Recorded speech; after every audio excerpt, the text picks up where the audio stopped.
Duolingo दुनिया की सबसे पॉपुलर लैंग्वेज लर्निंग ऐप है जिसमें 40 लैंग्वेजेस से ज्यादा के कोर्सेज जैसे इंग्लिश, स्पेनिश और हिंदी के अलावा कुछ लेस पॉपुलर लैंग्वेजेस जैसे हंगेरियन और आयरिश के कोर्सेज भी अवेलेबल हैं। इसके अलावा म्यूजिक और मैथ्स के भी नए कोर्सेज ऐड किए गए हैं इसमें। Duolingo free language education courses provide करते हैं वर्ल्ड वाइड, जिसमें यूजर्स के पास ऑप्शन होता है प्रीमियम सर्विस खरीदने का, जिसे सुपर डुओलिंगो कहते हैं। ये एड फ्री होने के साथ साथ ज्यादा फीचर्स भी प्रोवाइड करती है। इसमें presently 8.4 crore monthly active users हैं, 70 करोड़ टोटल डाउनलोड्स के साथ। इसे 2011 में फाउंड किया Carnegie Mellon University professor Luis von Ahn और उनके post graduate student Severin Hacker ने। तो सिर्फ 12 साल में ये लोग डुओलिंगो को दुनिया की सबसे बड़ी लैंग्वेज लर्निंग ऐप कैसे बना पाए, इसके बारे में जानने के लिए हमें 2005 में जाना पड़ेगा। तब लुई वॉन आन कार्नेगी मेलन यूनिवर्सिटी में एक PhD स्टूडेंट थे जिनको एक गेम का आइडिया आया। ये गेम के साथ साथ एक क्राउडसोर्सिंग का भी एग्जाम्पल बना, जिसमें लोगों को कुछ इमेजेस दिखाई जाती जिसे वो लेबल करते, जिससे यूज करके इमेज सर्च को इंप्रूव किया जा सकता था। इमेज रिकॉग्निशन हमेशा से ही एक ऐसा टास्क होता था जो कंप्यूटर्स आसानी से नहीं परफॉर्म कर सकते थे। दूसरी तरफ ह्यूमंस वो आसानी से कर सकते थे लेकिन करना नहीं चाहते थे। तो उसे एक गेम के रूप में डेवलप करने से लोग उसमें विलिंगली पार्टिसिपेट करने लगे। यूजर्स को ये गेम काफी पसंद भी आ रही थी क्योंकि जो डेटा कलेक्ट किया गया था उसमें रिजल्ट्स काफी पॉजिटिव थे।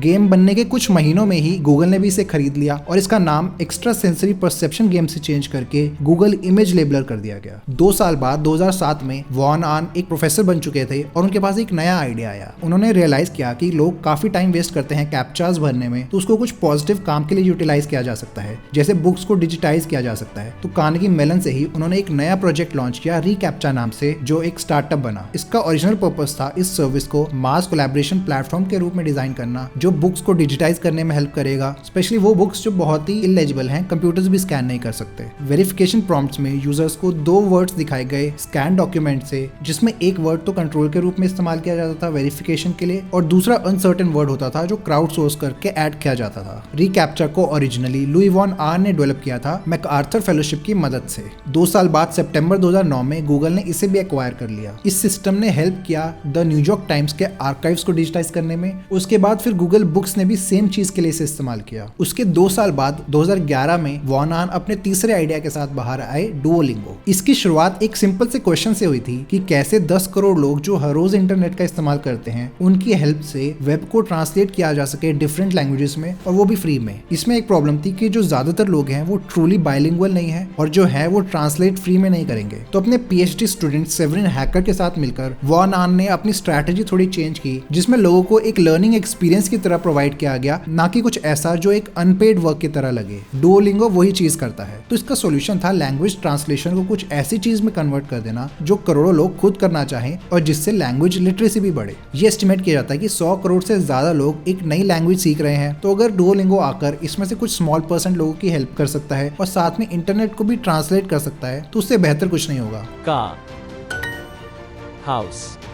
हाउस।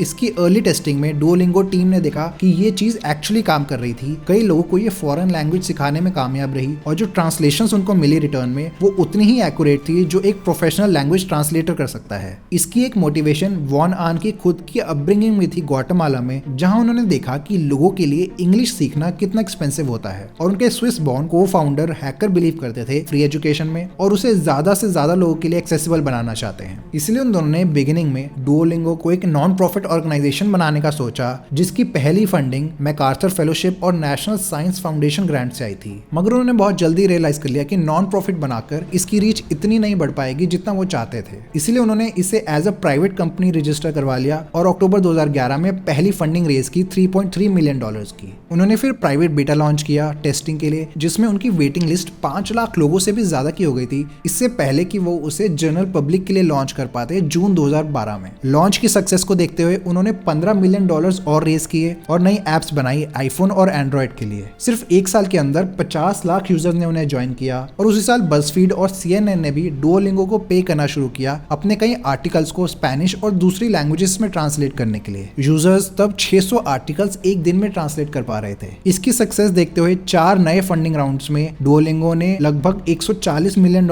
रेज किए 2019 तक, जिसमें उसे वैल्यू किया गया $1.5 बिलियन और फाइनली डुओलिंगो पब्लिक चली गई जून 2021 में आईपीओ की मदद से। डुओलिंगो में एक मेन डिफरेंस ये है कि वो अपनी लैंग्वेज लर्निंग को गेमिफाई कर देते हैं, जैसे लेवल अप करना, पॉइंट्स कलेक्ट करना और फ्रेंड्स के साथ कम्पीट करना। ये अप्रोच ना सिर्फ लर्निंग प्रोसेस को और इंजॉयबल बनाती है बल्कि कंसिस्टेंट एंगेजमेंट भी प्रोवाइड करती है। इसमें एक यूनिक एल्गोरिथम भी इस्तेमाल की जाती है जो लर्नर के यूनिक स्टाइल और लेवल को अडेप्ट करके उनको पर्सनलाइज्ड फीडबैक और एक्सरसाइजेस प्रोवाइड करती है। ना सिर्फ रीडिंग और राइटिंग में बल्कि डुओलिंगो में लिसनिंग और स्पीकिंग को भी कवर किया जाता है।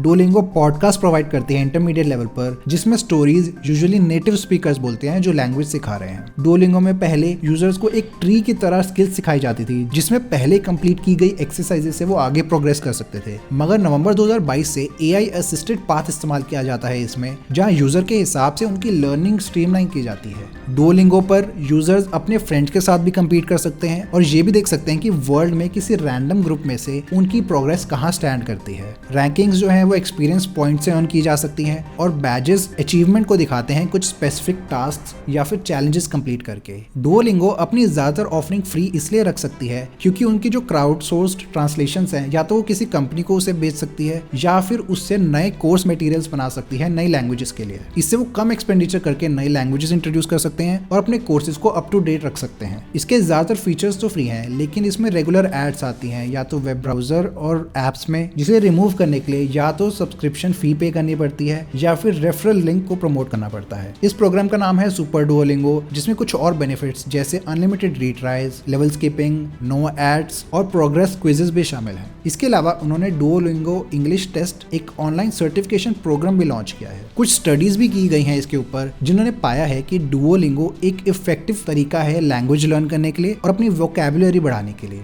2022 में एक स्टडी की फॉरेन लैंग्वेज एनल्स ने, तो उन्होंने पाया कि वो पार्टिसिपेंट्स जिन्होंने सिर्फ डुओलिंगो का इस्तेमाल किया था लैंग्वेज सीखने में, तो उनकी लिसनिंग और रीडिंग प्रोफिशिएंसी सिमिलर थी उन पार्टिसिपेंट के कंपैरिजन में जिन्होंने 4 सेमेस्टर का यूनिवर्सिटी कोर्स लिया था, जिससे ये साबित होता है कि डुओलिंगो एक इफेक्टिव टूल हो सकता है लैंग्वेज सीखने के लिए। एक और 2022 की स्टडी जो national university of Malaysia press ने पब्लिश की, उन्होंने पाया कि मलेशियन स्टूडेंट्स जो फ्रेंच सीख रहे थे, उन स्टूडेंट्स की वोकैबुलरी काफी अच्छी थी, तो उन्होंने ये कंक्लूड किया कि डुओलिंगो एक अच्छा टूल है बिगिनर्स के लिए। इस वीडियो को स्पॉन्सर किया है डुओलिंगो ने। इससे इंडियन यूजर्स इंग्लिश या दूसरी लैंग्वेजेस भी सीख सकते हैं आसानी से हिंदी का इस्तेमाल करते हुए। My car is small. My car is small. ये ऐप फ्री में अवेलेबल है गूगल प्ले स्टोर और एप्पल ऐप स्टोर में। इसमें लैंग्वेज लर्निंग एक गेम की तरह है, बहुत इजी है यूज करना और काफी इंजॉयबल भी है। इसमें एक्सरसाइजेस करने में अगर आप सिर्फ 10 मिनट भी लगाओ तो कुछ हफ्तों में ही आप काफी कुछ सीख सकते हो किसी लैंग्वेज के बारे में। प्लस इससे आप हैबिट भी बिल्ड कर सकते हो क्योंकि इसमें रिमाइंडर्स भी मौजूद हैं। इसके अलावा डुओलिंगो में कई सारे टॉपिक्स को भी कवर किया है जो रेगुलरली यूज किए जा सकते हैं, जैसे ट्रैवल, जॉब अपॉर्चुनिटीज और नई चीजें सीखने के लिए। नीचे दिए गए लिंक पर क्लिक करके डुओलिंगो को डाउनलोड करें और नई लैंग्वेज सीखें आज ही। धन्यवाद।